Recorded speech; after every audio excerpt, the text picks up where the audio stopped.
여러분 안녕하십니까? 무기고 시간으로 돌아왔습니다. 오늘 무기고의 주제는 무엇인가요?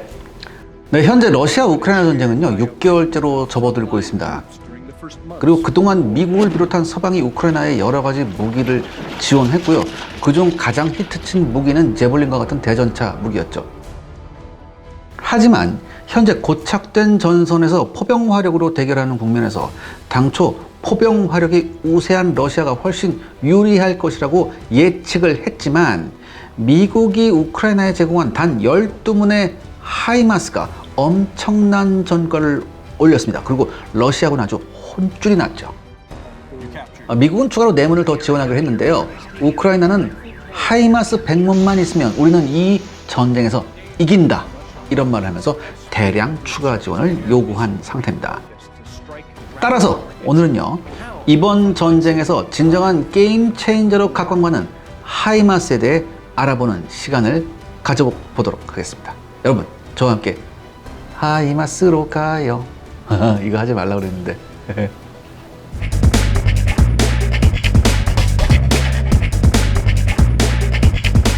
하이마스의 개발 배경은 어떤가요? 네, 현재 주한 미군하고 한국군의 배치 운영 중인 MLRS, 즉 이제 다련장 로켓 체계죠. 이 MLRS는 우리한테 좀 친숙한 M270 계열이에요. M270 계열인데 한마디로 궤도형 차량이죠.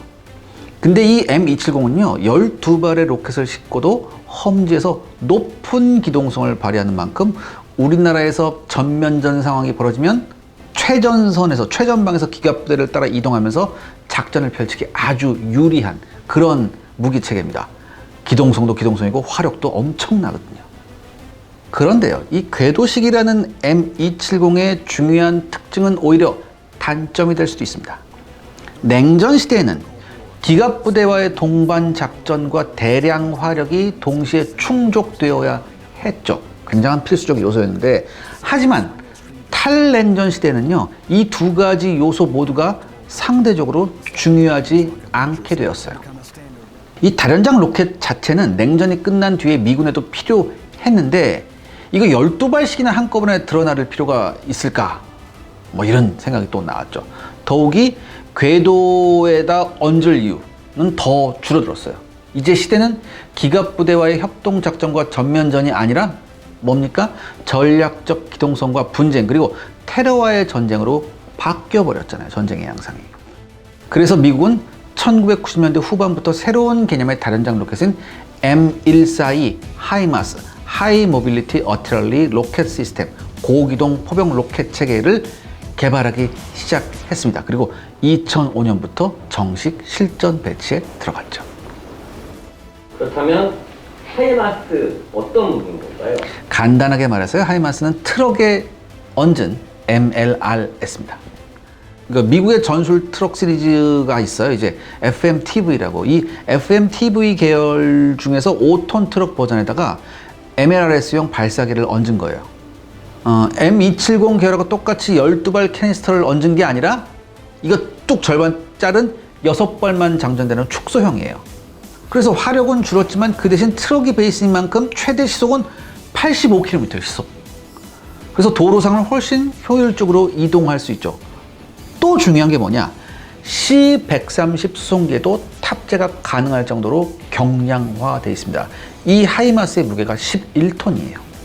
그리고 험지 주행 능력도 궤도식만큼은 못할지 몰라도 높은 오프로드 능력을 가진 덕분에 궤도식만큼은 아니지만 굉장히 훌륭한 그런 야전 주행 능력을 보이고 있습니다. 사실 솔직히 여러분들, 그 장갑화된 궤도 차량에다가 다련장 로켓을 얹어가지고 1300대나 양산해서 배치한 미국이 이상한 거 아닙니까? 대부분 국가들은요 이 방사포 어디다 실어요? 차륜식, 바퀴 굴러가는 차륜식 차대에다 실어요. 그러니까 우리나라의 신형 MLRS인 천무도 마찬가지잖아요. 그렇죠? 천무 얘기는 제가 조금 나중에 다시 드리겠습니다. 어떻게 보면요, 미국이요 이상한 짓을 했다가 정상으로 돌아온 게 맞아요. 이건 미국은 하이마스의 생산과 배치가 가시선상에 오른 2003년에 M270 계열의 생산을 완전히 중단했습니다. 그리고 이 다음부터는 하이마스만 만들었어요. 일단 하이마스는요, 원래 세계적으로도 탑급에 속하는 하이엔드 수준의 다량장 로켓인 M270A1의 가장 최신 시스템을 베이스로 제작이 되었습니다. 우수한 사격 통제 장치를 갖춘 만큼 신속하고 정확하게 사격이 가능하고요. 데이터 링크로 사격 지원을 받으면 16초 이내에 발사가 가능합니다. 그리고 2000년대 초반에 개발된 시스템으로서는 상당한 수준인 1기가 메모리를 갖추고 있어요. 그래서 다양한 사전 프로그래밍된 사격 임무를 미리 입력했다가 선택해서 교전할 수도 있습니다. 그리고 현재 메모리는 충분히 업그레이드된 상태라고 하네요. 또한 6발로 줄기는 했지만 M270 계열용 탄약을 모두 사용할 수 있다는 점에서 하이마스의 위력은 절대로 우습게 볼 게 아닙니다. 심지어 GPS 유도 로켓하고요, 에이타킴스까지 장전해 발사할 수 있습니다. 이 에이타킴스는 단거리 전술 지대지 미사일이죠. 하이마스의 설명을 좀 더 자세히 해주실 수 있을까요? 네, 그러니까 제가 방금 말씀드렸던 이런 능력을 가지고 있는 이 하이마스를 특히 C-130으로 수송 가능한 차체로 구현했다는 것이 매우 주목할 만한 부분입니다. 아무리 12발 로켓을 장전할 수 있다 하더라도 M270 계열은요, C-130으로 운반할 수가 없어요. M270의 중량이 25톤이에요. 그리고 C-130의 최고 탑재 중량은 33톤이에요. 그러니까 야, 아직 뭐 한 8톤 여유가 있네 라고 생각할 수 있지만, 근데 이 내부 용적이 좀 이게 들어갈 만하지가 않다고 하더라고요. 그래서 탑재가 불가하대요. 이 C-130의 내부 용적이. 그러니까 이 M270을 비행기로 옮기려면은 훨씬 대형 수송기인 C5나 C17이 있어야 돼요. 반면 하이마스는 이 C-130에서 가능하단 말이지. 따라서 M270 계열의 신속 전개가 어려운 지역이라도 하이마스는 전개될 수가 있습니다. 더욱이 C-130은요, 활주로 조건이 불량해도 웬만해서는 이착륙이 가능한 수송기예요. 그러니까 여러 가지 이점이 많죠. 그러니까 여러분 뭐예요? 남의 손에 10,000원보다 내 손 안에 10원이 더 중요한 법. 그러니까 다시 말해서 필요한 곳에 제때 가지 못할 12발짜리 로켓이나 2발짜리 미사일보다는 그 자리에 와 있는 6발짜리 로켓하고 혹은 1발짜리 미사일이 더 귀중하다는 얘기입니다. 게다가 싸워야 할 적이 탈레반이나 IS 같은 놈들이라면 6발하고 12발하고 차이가 과연 의미가 있을까요? 그거 아니겠죠? 뭐가 더 중요합니까? 이게 지금 내가 지금 MLRS가 지금 당장 이 테러리스트들한테 쏴줄 수 있는 그런 게 있냐 없느냐가 더 중요하잖아요. 그리고 여러분들, 이 GPS 유도 로켓이 나와버렸잖아요. 이 GPS 유도 로켓의 표본화와 임무의 변화는 이 로켓의 숫자를 무의미하게 만들어버렸어요. 그러니까 미군에서 하이마스나 M270A1의 주 임무는요, 예전에 뭐 이게 뭐 쏘면은 뭐 축구장 몇 개를 한꺼번에 제압한다 이런 광역 제압 개념으로 우리가 MLRS를 유행했는데, 이제는 그게 아니에요. 이게 그게 아니라 GPS 유도 로켓을 이용한 초원거리 저격이 됐어요. 이 하이마스에 사용되는 로켓의 사정거리는요, 종류별로 조금 다른데 기본탄 M26은 32km를 날아가고요, 유도 기능이 있는 M31A1은 GMLRS라고 부르는데 보통 84km의 사정거리를 보유하고 있습니다. 그러니까 자탄도 살포하지 않는 단일 탄도, 이 탄두가 90kg이에요. 이 90kg 탄두를 수십 킬로 혹은 100여 킬로밖에 원하는 점에 정확히 내리꽂을 수 있단 말이죠. 여러분, 이 탄두가 90kg인 게 무슨 뜻이냐면, 여러분, 엄청난 위력의 대전차 미사일 있죠. 여러분, 저 아파치 쏘는 거 헬파이어. 헬파이어 미사일 탄두가 몇 킬로인지 아십니까? 9kg에 9kg. 그러니까 헬파이어 미사일 10배 되는 화력의 무기를 거의 100kg 밖에서 원하는 점에 정확히 갖다 쑤셔 넣을 수 있다는 얘기죠. 그야말로 군단장의 저격총이라는 별명이 부끄럽지가 않은 무기입니다. 이 먼 거리에서도 공산 오차가 5m래요. CP, 그 반경 5m 안에 쏙 들어간다는 얘기야. 이렇게 되면 뭐예요? 12발 한꺼번에 장전한 거 다 쏠 필요가 있어? 이럴 필요가 없다는 얘기죠. 근데 이제 상대방도 네. GPS 재밍 같은 거를 해서 방해할 수 있다는. 그렇죠. 뭐 그런 생각 굉장히 뭐 좀 좋은 질문인데, 일부에서는 러시아가 GPS 재밍을 걸면 이 M31A1 로켓의 능력이 크게 떨어질 것이라고 생각을 합니다. 실제 러시아와 중국 등 미국과 대척점에 있는 나라들은요, GPS 재밍에 많은 연구와 투자를 해왔습니다. 이 M31A1은 GPS로 유도되는 무기예요. 따라서 GPS 재밍 때문에 GPS 신호를 못 받게 되면 순식간에 멍텅구리 로켓으로 전락하게 되는 거 아니냐. 이렇게 되면 하이마스의 장점이 죄다 사라진다. 뭐 이런 얘기인데, 이 미국의 GPS 사용 유도 무기들 있죠. 방금 말씀드린 M31A1이나 뭐 JDAM 같은 것들, 이런 것들은요, GPS를 못 쓰게 되더라도 무용지물이 되는 것은 아닙니다. 원래 이런 무기들은요, 재밍이나 기상 상황 등에 따라서 GPS를 못 쓸 상황에 대처할 수가 있어요. 미국의 GPS 무기들에는요, 관성 유도 기능이 추가되어 있습니다. 그래서 GPS가 메인으로 쓰이기는 하지만 GPS를 쓰지 못할 때에는 이 관성 유도 장치로 곧바로 전환이 되죠. 물론 GPS에 비하면 정확도가 떨어지는 것은 사실입니다.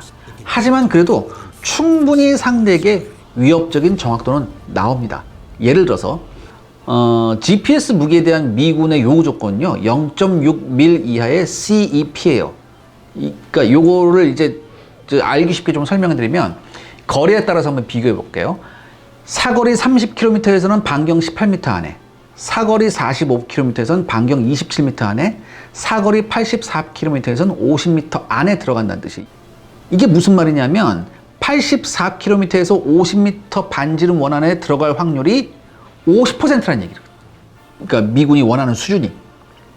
그러니까 GPS를 사용했을 때 5m에 비하면 정확도가 크게 낮아진 것은 사실이지만, 여러분 생각해 보세요. 90km짜리 탄두가 제공할 살상 반경을 한번 감안해 봅시다. 또한 이거를 한 발이 아닌 서너 발을 쐈다라고 하면은 반경 50m가 작살나게는 마찬가지입니다. 좀 더 쏘는 로켓탄이 더 필요할 뿐이에요. 간단히 말해서 GPS 재밍이 되는 상황이라도 하이마스의 장점이 완전히 사라지는 것은 아니라는 거죠. 그리고 사실 미군이 사용하는 군사용 GPS는요, 재밍하기도 쉽지 않습니다. 그리고 또 하이마스가 네. M270보다 우수한 점이 더 있을까요? 바로 방어력입니다. 이것은 방어력은 원래 이 M270 계열 차체는요, 아주 기초적인 수준의 보호만 승무원한테 제공해요. 반면에 하이마스는 경장갑차 수준의 보호장갑 키트를 갖추고 있습니다. 이거는 이라크 전쟁을 거치면서 트럭인 FMTV에도 IED, 즉 사제 폭발물이나 7.62mm 철갑탄을 막는 수준의 장갑 키트를 단 그 교훈이 반영된 거예요. 그래서 이 하이마스에도 같은 장갑이 적용이 됐습니다. 그렇기 때문에 겉보기에는 M270이 훨씬 맷집 있어 보이죠. 탱크 같잖아요. 이렇게 궤도가 굴러가고 하니까. 근데 오히려 하이마스보다는 방어력이 떨어지는 그런 상황이 발생했어요. 그래서 미국군이 현재 M270A1의 하이마스급 방어력을 갖추게 할 장갑 개량 사업을 진행 중에 있습니다. 그리고 또 중요한 게, 시청자 여러분들의 구독과 좋아요는 영상 제작에 정말 큰 도움이 됩니다. 여러분들 부탁드리겠습니다. 구독과 좋아요. 그리고 또 중요한 게, 이 하이마스가 시속 85km 굉장히 빠른 속도로 이동할 수 있다고 했잖아요. 이 하이마스의 전략적 기동성이 어느 정도인지를 보려면요, 사용부대, 이 하이마스를 사용하는 부대에 미 해병대가 끼어 있다는 점을 보면 됩니다. 비록 하이마스를 가장 많이 쓰는 건 여전히 미 육군이에요. 현역 3개 여단, 주방위군 8개 포병여단이 이걸 사용하고 있는데, 그럼에도 불구하고 하이마스를 미 해병대가 운용한다는 사실은요, 굉장히 흥미롭습니다. 원래 미 해병대는요, M270도 운용하지 않았어요. 심지어 자주포조차 오랜 기간 동안 운용하지 않아왔습니다. 그러니까 여러분들, 미 해병대의 모토가 뭡니까? 우리 가장 먼저 가는 거예요. 그러니까 신속 전략군, 신속 기동군의 성격이 크잖아요, 미 해병대가. 그런데 그런 해병대가 이 하이마스를 배치했다는 것은 그만큼 전략적 기동성이 나름 인정을 받았다는 이야기입니다. 이 하이마스는요, 아프가니스탄, 시리아, 이라크에서 이 테러 집단들을 향해 실전 운용된 바 있고요. 싱가폴, UAE, 요르단에도 수출되었습니다. 특히 이번 러시아 우크라이나 전쟁에서 라이징 스타로 아주 급부상했죠. 그렇다면 이번 전쟁에서 하이마스가 어떤 활약을 한 건가요? 우크라이나 동부 돈바스의 루안스크 지역을 러시아가 손에 냈잖아요. 그래서 그 다음에 러시아는 인근 도네츠크 지역에 대한 공사를 강화했는데, 여기서 하이마스가 대활약하면서 러시아군을 공경에 빠뜨렸습니다. 하이마스는 러시아군 후방 보급선하고요, 지휘부를 집중 타격했어요. 그래서 러시아군의 전투 능력을 떨어뜨렸고 러시아군의 무차별 포격에 맞서 보병을 엄호하는 활약도 했습니다. 특히 이 올렉시 레즈니코우 우크라이나 국방장관은요, 7월 25일 국영 TV 인터뷰에서 다음과 같이 말했습니다. 하이마스가 최근 러시아 탄약고 50여 곳을 파괴하고 러시아군 지휘소와 전략 목표물 수십 곳을 파괴했다. 그리고 지난 12일이었죠. 남부 헤르손의 탄약고가 하이마스에서 파괴됐고요. 그리고 러시아군의 핵심 보급로였던 이 안토노우스키 다리도요, 이 하이마스의 공격을 받아서 지금 통행 불능이 됐습니다. 그리고 이 우크라이나 국방장관은요, 또 뭐라고 얘기했느냐? 하이마스가 러시아군이 예상 못한 곳을 정확히 타격해서 전투 지속 능력을 빼앗는 역할을 톡톡히 하고 있다. 이렇게 얘기했습니다. 로이드 오스틴 미 국방장관도요, 우크라이나가 하이마스를 효과적으로 사용하고 있으며 전장에서 큰 성과를 만들었다고 얘기했고요. 워싱턴 포스트 등은 지금까지 하이마스가 파괴한 목표물이 200여 개에 달한다고 분석을 했습니다. 특히 서방이 우크라이나에 제공한 최대 사거리 40km의 M777 견인포와 함께 대포병 레이더의 도움을 받아서 러시아군 포병을 카운터 어택, 직접 타격하는 작전을 했어요. 그러니까 이렇게 되니까 러시아군 포병이 엄청난 피해를 입게 되고 반대로 우크라이나군 사상자는 굉장히 감소했다고 하더라고요. 과연 러시아가 당한 것만 있었을까요? 네, 당연히 러시아도 대응책을 마련했습니다. 국방장관이 나섰는데요. 러시아의 세르게이 쇼이구 국방장관, 이 사진 보시면 굉장히 인상이 안 좋은 사람인데 이런 말을 했습니다. 우크라이나군 장거리 로켓 발사대를 우선 파괴하라. 그래서 러시아군은 이를 위해서 별도의 정찰 드론을 투입했습니다. 사실 제가 예전에 한번 러시아 우크라이나 전쟁 얘기해서 말씀드렸죠. 이 러시아군이 의외로 이 정찰 드론 쪽이 좀 약하다. 그래서 이란으로부터 이 드론을 수입하려고 했는데 이란이 거절했다라는 기사가 한번 나왔거든요. 근데 그 다음에 또 이란이 제공하기로 했다. 이란으로부터 들어오기로 했다. 이런 얘기가 좀 왔다 갔다 하고 있어요. 그래서 아무튼 이 러시아가 이 정찰 드론과 포병을 이용해서 하이마스를 잡으려고 하는데, 근데 여러분 사실 좀 잘 안 알려진 사실이 좀 있어요. 우리가 지금 이 전쟁에 대한 정보를 외신에서 얻는데, 그 외신은 대부분 서방 언론이잖아요. 그러니까 서방 언론이니까, 특히 미국 언론들이 많이 있으니까 하이마스의 전과를 많이 알려주는데, 사실 러시아도 하이마스하고 비슷한 MLRS 체계를 동원해서 우크라이나군한테 상당히 피해를 줬어요. 그게 뭐였냐면 9A-52-4 토네이도 G하고 BM-21 그라드 토네이도 G예요. 그러니까 이 두 가지 무기 체계를 동원해서 러시아군도 엄청난 성과를 올렸습니다. 이 9A-52-4 토네이도 G는요, 2011년부터 러시아군에 도입된 신형 MLRS예요. 122mm, 220mm, 300mm 로켓을 사용할 수 있어요. 그리고 사정거리는 최장 120km까지 나옵니다. 특히 끝에 G가 붙었잖아요. 이 G가 뭐냐?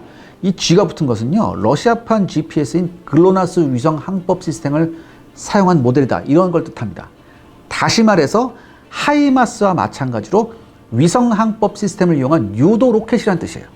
그 다음에 BM-21 그라드 토네이도 G는요, 구형 BM-21 122mm MLRS에 역시 글로나스 시스템을 적용시킨 거예요. 사정거리는 한 40km 나와요.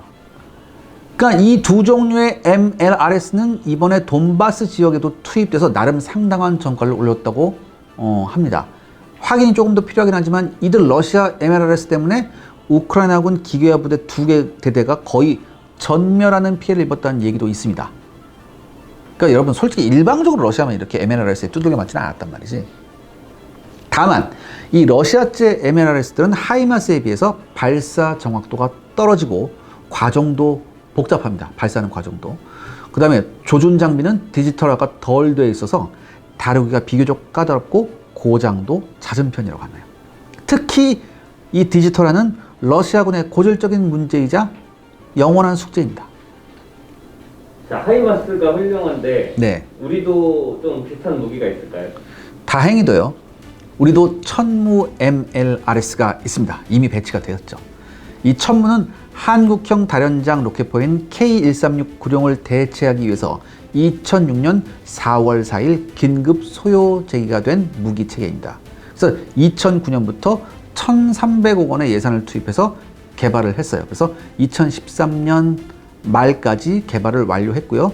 2017년 12월 군단급 예하 부대의 초도 배치를 완료하고 2차 양산을 위한 절차에 들어갔습니다. 그러니까 이 천무하니까 이 천무 스테판이 아니에요, 여러분들. 아, 그쵸. 이게 추억입니다, 사실. 아무튼 이 천무 MLRS 체계는요, 하나의 플랫폼에서 유도 로켓과 무유도 로켓을 모두 발사할 수 있습니다. 그러니까 한마디로 이 천무 차량에 다양한 로켓탄을 실어서 기동하면서 단시간 내에 사격을 할 수 있다는 그런 장점이 있죠. 그 다음에 발사 차량 이외에 천무는 탄약 운반 차량도 같이 동행을 합니다.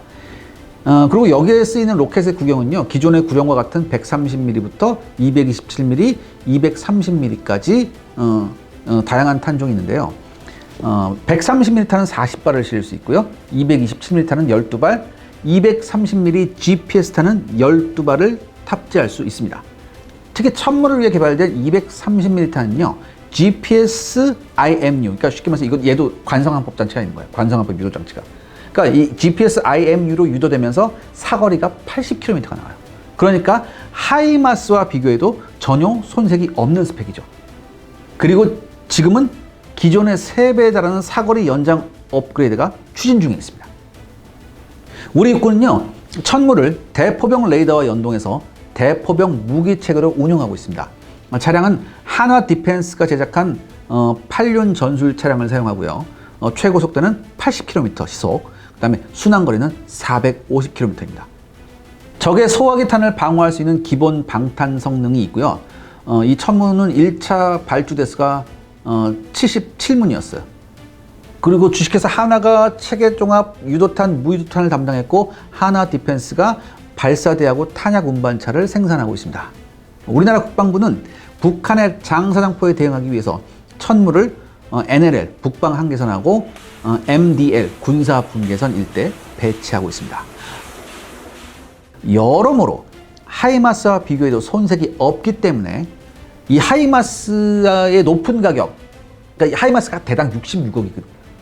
그러니까 이 하이마스의 높은 가격에 부담을 느낀 나라들에게 굉장히 매력적인 선택지가 될 수 있습니다. 천무는 대당 가격이 30억 원 내외거든요. 그러니까 절반 수준이죠. 다만 하이마스가 실전에서 워낙 뛰어난 퍼포먼스를 보여줘서 우리도 뭐 천무가 좀 실전에서 사용될 기회가 있으면 진짜 진검승부가 될 텐데. 아무튼 우리도 이 하이마스에 못지않은 무기 체계가 있다는 점은 정말 다행입니다. 하이마스의 종합적 총평을 해주신다면? 네, 하이마스는 미래 포병의 모습을 보여줬다고 평가를 받고 있습니다. 현재 155mm 자주포들도 엄청난 기술적 발전을 이루었지만 정밀도와 위력 면에서 하이마스는 새로운 지평을 열었다는 평가를 받습니다. 심지어 전면전을 상정하고 만든 무기 체계가 아님에도 불구하고 러시아 우크라이나 전쟁에서 보여준 뛰어난 효과 때문에 앞으로 미군 및 서방 포병 무기 체계에 엄청난 영향을 미칠 것이 분명합니다. 가격이 비싼 것이 흠이라고 하지만 하이마스 한 대가 약 9문의 155mm 곡사포의 역할을 대신할 수 있거든요. 따라서 충분히 채산성이 많은다고 평가를 받고 있습니다. 실제 이번 우크라이나 제공된 M777 155mm 곡사포는요, 대당 26억 정도입니다. 그러니까 단순 계산해서 9문이면 234억이에요. 여기에 운용 인원까지 감안한다면 오히려 하이마스가 남는 장사일 수도 있습니다. 다만 지속적인 사격 능력은 문제가 좀 있어요. 왜냐하면 이건 계속 할 수 있는데 하이마스는 다 6발 쏘고 나면 이제 카트리지를 바꿔야 되니까. 근데 어차피 현대 포병이라는 것이요, 대포병 레이더 때문에 사격한 후에 즉시 자리를 옮겨야 되는 이런 문제라서 더 큰 문제는 안 된다고 해요. 그리고 또 여기서 또 하나, 사실 이게 하이마스는 이게 로켓탄 한 발 가격이 한 3, 4천만 원 해요. 그러니까 155mm 있는 포탄은 그거보다 훨씬 싸거든요. 그러니까 이렇게 저렇게 하면 어떻게 좀 또 그렇지 않을까 좀 고민이 될 수 있는데, 이왕 근데 효과가 확실하다면 저는 하이마스를 쓰겠어요. 비싸더라도. 더욱이 이제 이 광역 제압이 아닌 핀포인트 사격이 가능하니까 앞으로는 이 하이마스의 가치가 더 올라갈 것입니다. 다만 여기서 여러분들 하나 생각해봐야 할 점이 있습니다. 우크라이나에서 하이마스가 뛰어난 능력을 보여줄 수 있었던 데는요, 미국이 제공하는 실시간 위성 정찰 정보 및 무인 정찰기의 정보가 결정적이었습니다. 그러니까 러시아군의 주요 목표물이 어디 있는지 알아야 좌표를 입력하고 쏠 거 아닙니까? 그렇잖아요. 또한 강력한 링크 시스템으로 인해 사격에 필요한 재원이 거의 실시간으로 입력되는 기능은요, 매우 주목해서 봐야 할 점입니다. 우리도 하이마스에 못지않은 무기체계가 있으니까 이번 전쟁의 교훈을 바탕으로 천무 MLRS에 대한 업그레이드와 더불어 감시자산 및 한국형 데이터 링크 시스템 확보에 적극적으로 나서야 할 것입니다. 자, 오늘은 러시아 우크라이나 전쟁의 스타 하이마스에 대해서 알아봤습니다. 다음 시간에 좀 더 흥미로운 내용으로 여러분들을 찾아뵙겠습니다. 끝까지 봐주셔서 감사합니다.